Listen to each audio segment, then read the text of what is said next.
Hello friends, welcome back to our channel. நீங்கள் இந்த channel கண்டிப்பாக சப்ஸ்கிரைப் பண்ணுங்கள். அப்படிக்கு தான் நாங்கள் நிறைய யூஸ்ஃபுல்லான ரெசிபி வீடியோஸ் போடுவோம். அது மட்டும் இல்லாமல் பெல் பட்டனையும் கிளிக் பண்ணுங்கள். அப்படிக்கு தான் உடனுக்குடனே நோட்டிஃபிகேஷன் வந்து சேரும். இன்றைக்கி வாங்க பூந்தி லட்டு ரெசிபி எப்படி பண்ணுவோங்கிறத பார்க்கலாம். கடலை மாவு எடுத்துருக்கோம், அது சலிக்க போகிறோம். நல்லா சலிச்சு எடுத்துக்கோங்க.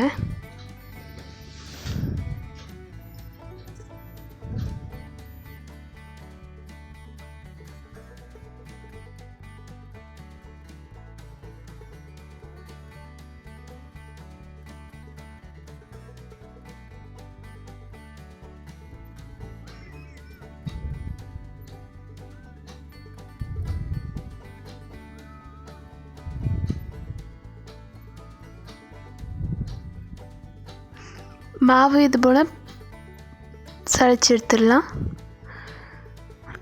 இந்த கப்புக்கு நாங்கள் இப்போ 2 கப் மாவு எடுக்க போகிறோம்.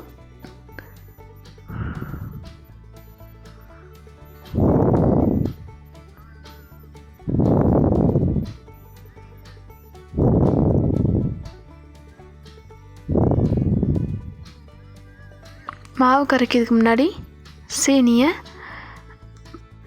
பாகு காய்ச்சி வச்சிடலாம்.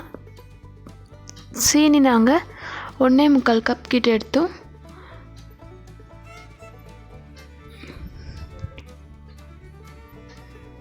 இப்போ அதே கப்புக்கு 1/2 கப் தண்ணி ஊற்றி பாகுக்கு ரெடி பண்ணிடலாம்.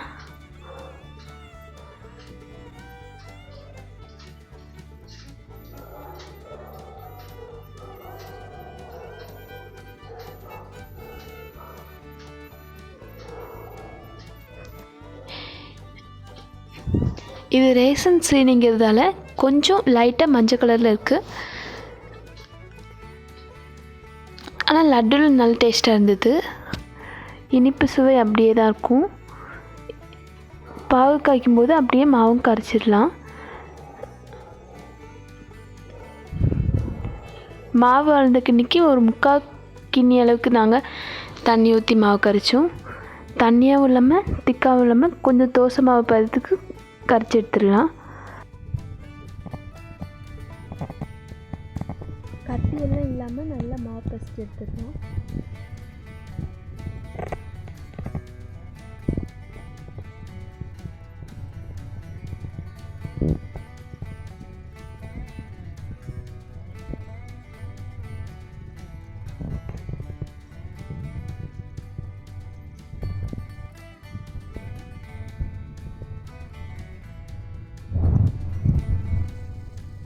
கடாயில் நாங்கள் கடலெண்ணெய் எடுத்தோம். நீங்கள் ரீஃபைண்ட் ஆயில்னாலும் யூஸ் பண்ணிக்கலாம்.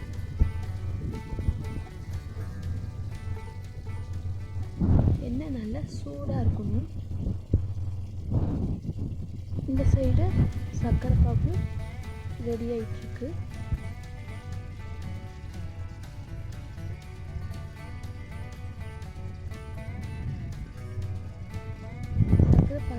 ரெடியாக வச்சுருந்தோம். நாங்கள் பூந்தி பொரிச்சு உடனே நாங்கள் சர்க்கரை பாகில் தான் போட்டு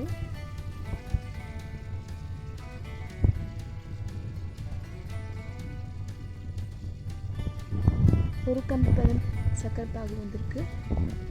இப்போ பூந்தி பொரிச்சிடலாம். இதே மாதிரி பூந்தி கரண்டியில் கொஞ்சமாக மாவுட்டு பூந்தி பொரிக்கலாம். அழகாக மலைத்துளி மாதிரி அழகாக இருக்குல்ல, பார்க்கறதுக்கே ரொம்ப அழகாக இருந்தது. இதே மாதிரி பெரிய கரண்டி வச்சு நீங்கள் பூந்தியெல்லாம் எடுங்க, ஈஸியாக இருக்கும். கொஞ்சம் கொஞ்சமாக மாவு ஊற்றி பண்ணுங்கள். நிறைய ஊற்றினா கட்டி விட சான்சஸ் இருக்குது. இது ஒரு டிப்ஸ் தான். இப்படி அடிக்கடி தட்டி விடுங்க. எண்ணெய் வந்து நல்லா ஹீட்டாக இருக்கணும்.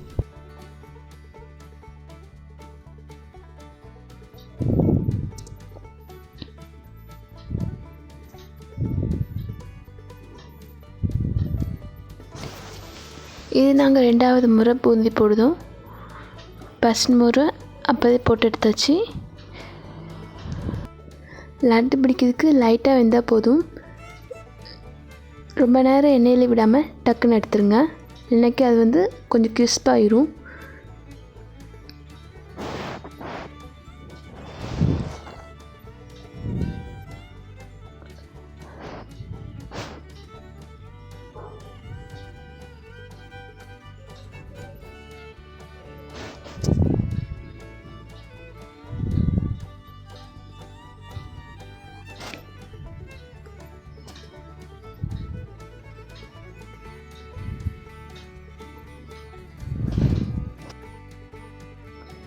சீனிப்பாகு இந்த மாதிரி தண்ணியாக இருந்தால் அடுப்பில் வச்சு கொஞ்சம்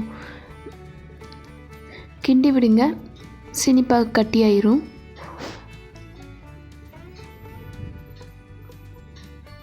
ஒரு 2 நிமிஷம் வச்சாலுமே கட்டியாயிரும். சீனிப்பாகும் பூந்தியும் ஒன்றா சேர்ந்துடும், அந்த சீனிப்பாகை உறிஞ்சிரும் பூந்தி.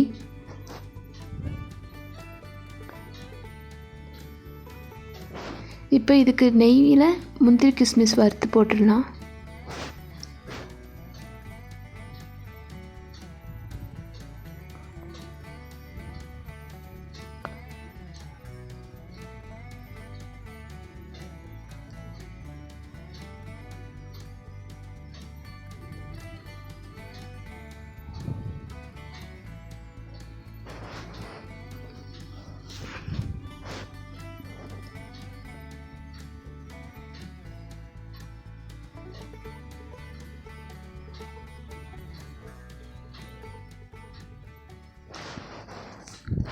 முந்திரி கிஸ்மிஸ் போட்டாச்சு, அது கூட கொஞ்சம் கிராம்பும் போட்டுடலாம்.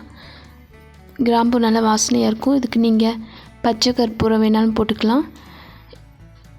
நாங்கள் கொஞ்சம் பூந்தி எடுத்து அரைச்சி போட்டோம்.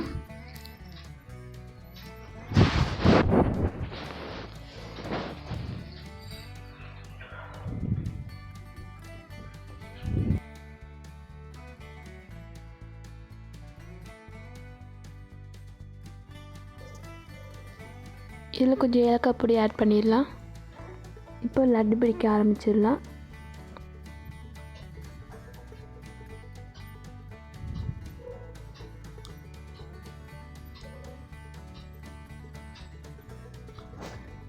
எங்களுக்கு 15 லட்டு வந்துச்சு.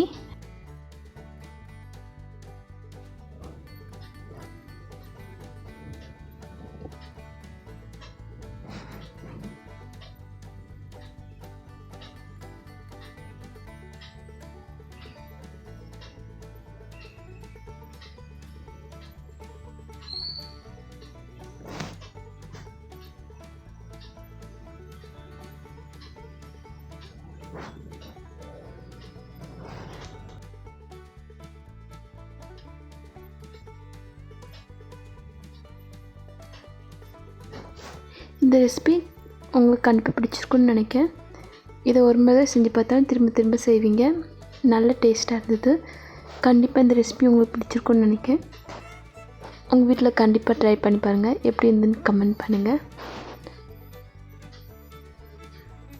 சின்னவங்கள்லேருந்து பெரியவங்க வரைக்கும் எல்லாருக்குமே பிடிக்கும். தேங்க்ஸ் ஃபார் வாட்சிங்.